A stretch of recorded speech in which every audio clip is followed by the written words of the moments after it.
அற்புதமான இந்த கார்த்திகை மாதத்தில் ஐயப்ப பக்தர்கள் எல்லாம் மாலை போட்டுக்கிட்டு 48 நாள் மிகவும் கடுமையான விரதம் இருந்து சபரிமலைக்கு சென்று ஐயப்பனை தரிசனம் செய்துட்டு வருவாங்க. அப்படி அவங்க தரிசனம் செய்துட்டு வரும்பொழுது அவர்கள் அந்த ஐயப்பனினுடைய அருளால் அவர்களினுடைய வாழ்க்கையில் இருக்கக்கூடிய அனைத்து கஷ்டங்களும் நீங்க பெற்று பலவிதமான சௌபாகியங்களை அடையிறத நம்ம பார்க்குறோம். ஆனால் எல்லாராலையும் இது மாதிரி ஐயப்பனை சபரிமலைக்கு போய் தரிசனம் பண்ணி இது மாதிரி அவரினுடைய அருளை பெற முடியுமா அப்படின்னு கேட்டானா இல்லை. பல பேருக்கு அவர்களினுடைய குடும்பத்தினுடைய நிலை காரணமாகவும் உடல்நிலை காரணமாகவும் மற்ற காரணத்தினாலையும் சபரிமலைக்கு சென்று ஐயப்பனை தரிசிக்க முடியாத ஒரு நிலைமை வருது. அந்த நிலைமையில் இருக்கக்கூடியவர்கள் அவர்களினுடைய இல்லத்தில் இருந்து கொண்டே ஆத்மார்த்தமாக, அதாவது மனசார இப்போ நான் சொல்ல போகிற ஸ்தோத்திரத்தை அந்த ஐயப்பனை நினைத்து கொண்டே சொன்னாங்க அப்படின்னா சபரிமலைக்கு சென்று ஐயப்பனை தரிசனம் செய்த புண்ணியமும் கிடைக்கும். அது மட்டும் இல்லாமல் இந்த ஸ்தோத்திரத்தை தினமும் சுத்தமான பக்தியோட பாராயணம் பண்ணுறவர்களுக்கு ஐயப்பனே நேரில் வந்து தரிசனம் தருவார் அப்படின்னு நம்மளோட முன்னோர்கள் சொல்லியிருக்காங்க. வாங்க இந்த அற்புதமான ஐயப்பன் ஸ்தோத்திரத்தை கேட்கலாமா?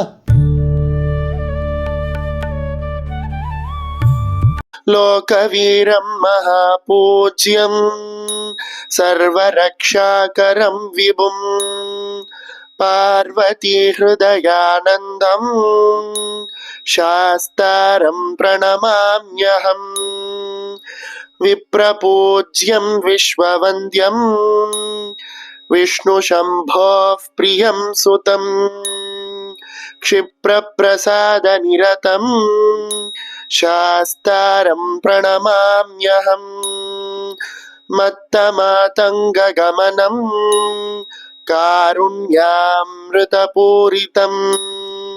सर्वविघ्नहरं देवं शास्तारं प्रणमाम्यहम् अस्मत्कुलेश्वरं देवम् अस्मच्छत्रुनाशनम् अस्मदिष्टप्रदाधारं शास्तारं प्रणमाम्यहम् पाण्ड्येशवंशतिलकं केरळे केलिविग्रहम् आर्तत्राणपरं देवं शास्तारं प्रणमाम्यहम् पञ्चरत्नाख्यमेतद्यो नित्यं शुद्धपठेन्नरः तस्य प्रसन्नो भगवान् शास्ता वसति मानसे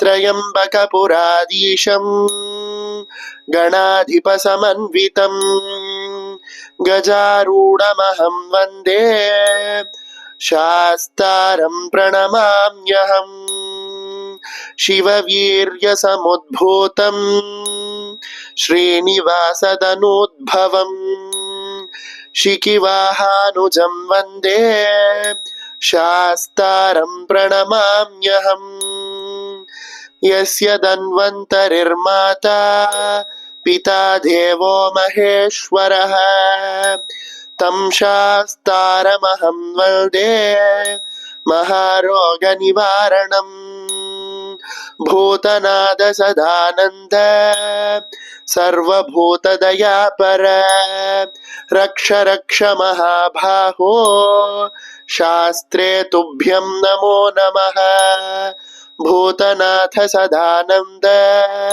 सर्वभूतदयापर रक्ष रक्ष महाबाहो शास्त्रे तुभ्यं नमो नमः इति श्री शास्ता पंचरत्न स्तोत्रम्।